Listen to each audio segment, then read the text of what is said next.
back to Bell, Ohio, and it is Saturday, May 20th, and this morning we are Baitin the Shark. Baitin the Shark, headed to Frazeysberg. I'm just passing through Newark right now.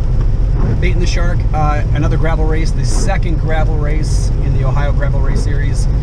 It is almost the same distance, so another 54 miler, just like Black Fork, and I'm just a little unsure of the elevation. The ride with GPS data says something like 4,800 feet, but then once I put it into my computer, it said more like 7,000 feet. I think I had some similar confusion about Black Fork 2 weeks ago.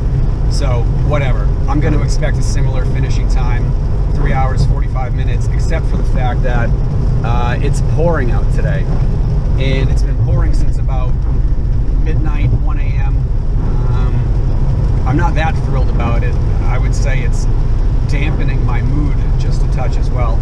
But it's a day like today that I'm happy that I, just run a little bit wider tire than I guess most other gravel racers do. So I think that'll come in handy.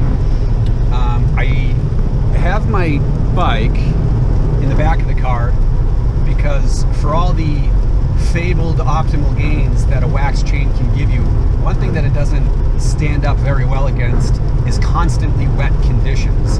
Now that's not to say that it's worse than a drip lube, a wet lube, that's just gonna, catch all sorts of dirt and grime and turn into a slurry paste to eat away at your expensive drivetrain. This will still keep the dirt out well as long as it lasts, but it's gonna last a lot shorter time on the bike course if I have it out in the rain for an hour and a half at 75 miles an hour. So anyway, I don't have an interview lined up this morning. I've got about 40 minutes till I get into Frazeysberg at the Nickel Valley Resorts, which is a beautiful facility. And there's a pretty killer grass hill to drive down when I get there. So with the conditions as such, I'm just hopeful that I can get back up when the race is over. Alrighty, so I've arrived at Nickel Valley Resorts. Once again, I'm one of the first people here, which is surprising, because I think I was like 3.5 hours early for Black Fork. I'm only like an hour and 45 minutes before race time here today, but that does mean I get primo parking. So I did this race last year, and as far as the name is concerned, Baitin the Shark, there is the Shark Rock at mile 38. It looks like a great white kind of breaching the water, and somebody's painted on, shark teeth and a shark face and all that. That is the only aid station on the course. But that brings me to some bike modifications I've made even in the last 2 weeks. So I am going to carry a hydration pack today, just a small 2-liter pack, and I really only put 1 liter in there. I'm hoping to get through the course without stopping at any aid stations. It's just, for me, it's an easy way to make up time. There's nothing slower than stopping at an aid station. So the other change that I've made, as I referenced in the last video, was that I needed to get some sort of clutch derailleur. So I got an Ultegra RX 8000 rear derailleur that is officially rated at a 34 tooth capacity, but there are hacks and bodge videos all over the internet on how to fit a 40 tooth in there. So gone is the wolf tooth. I just have a straight up Ultegra clutch rear derailleur. What that clutch does is it prevents the derailleur arm, the cage, from swinging down and basically detensioning the chain when you hit a bump. You can turn it off, you can turn it on. What I have found, it's a little like pulling on a compound bow when you try to switch gears.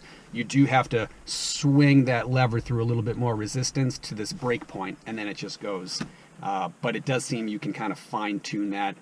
More stability and harder to shift, or less stability and easier to shift.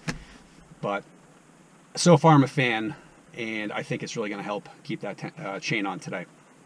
The last change I've made is I have put a extra large rear fender from Ass Savers on there just to keep the spray off my back. I think for a little bit of a morale boost today, staying just that little bit more dry, or at least if I'm getting wet, it'll just be rainwater and not muddy spray all over my back. So let's get race ready, and let's rock and roll. Race 2 of the series. Maybe I can get my mood and my motivation together. Here we go. This is on open roads, and it is a race, but the most important thing is that everybody...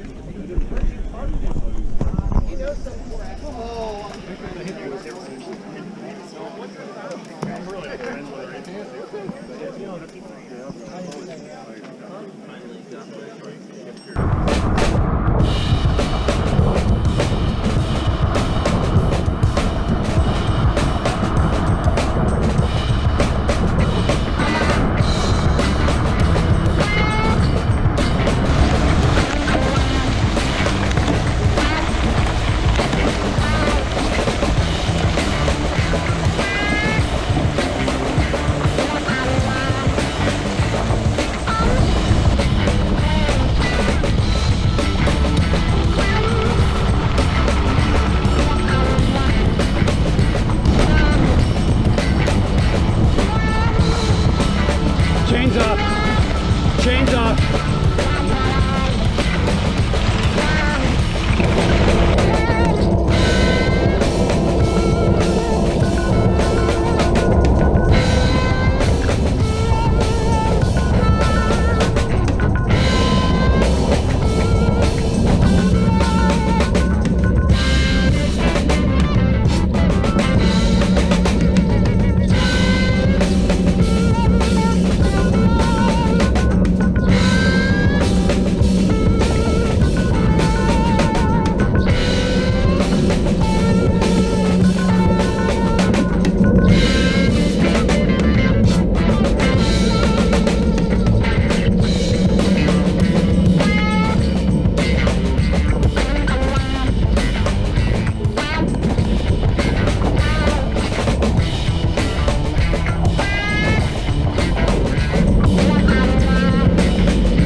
let me do this. Because I'm stuck in the big rig, so I was already there. Yeah, yeah. So I can pretty much have it.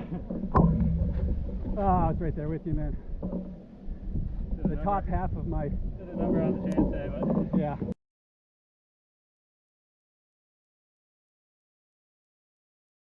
Well, nothing like a sprint for, 35th place or something. Yeah, So. yeah. Really starting to ache now.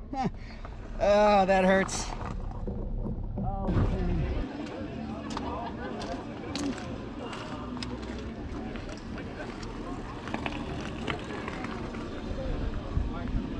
Yeah. Dan. Nice to meet you. All right, right. I was seeing that toward the end. Yep. Yeah, I was having some gear problems. I'm sure I'm not the only one out there. Oh, just some derailleur problems. Yeah.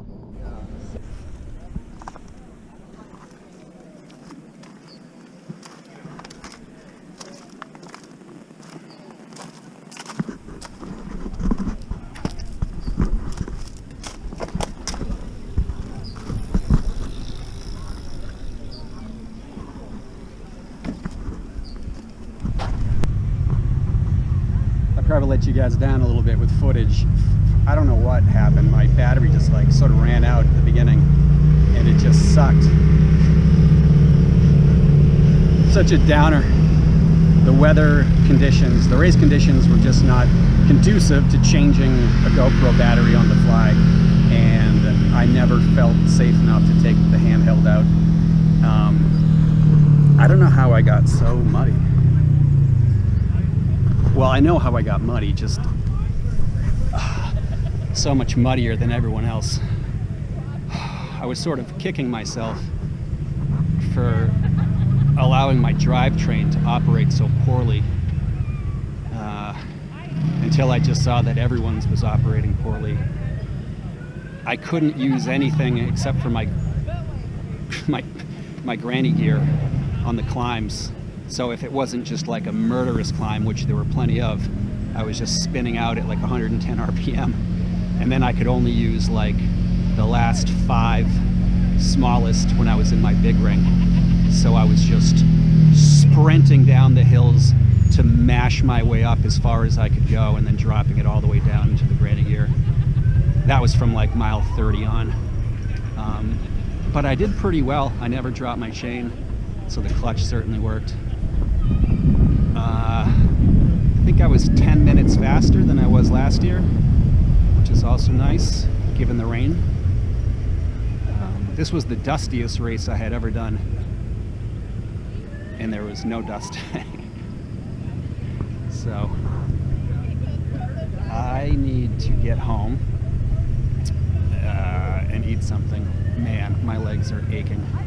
I sound like such a baby. So next up we have Funk Bottoms gravel. That'll be a nice relief because the qualifying distance is 133.5 miles with 13,500 feet of climbing. So that should be a real piece of cake compared to today. Or it'll be the toughest race of my entire life. There were good times ahead, people. Thank you for riding with me today. Oh, this is quite the experience, but 2 down, 6 to go. I think I'll be sad when it's over. Thanks a lot.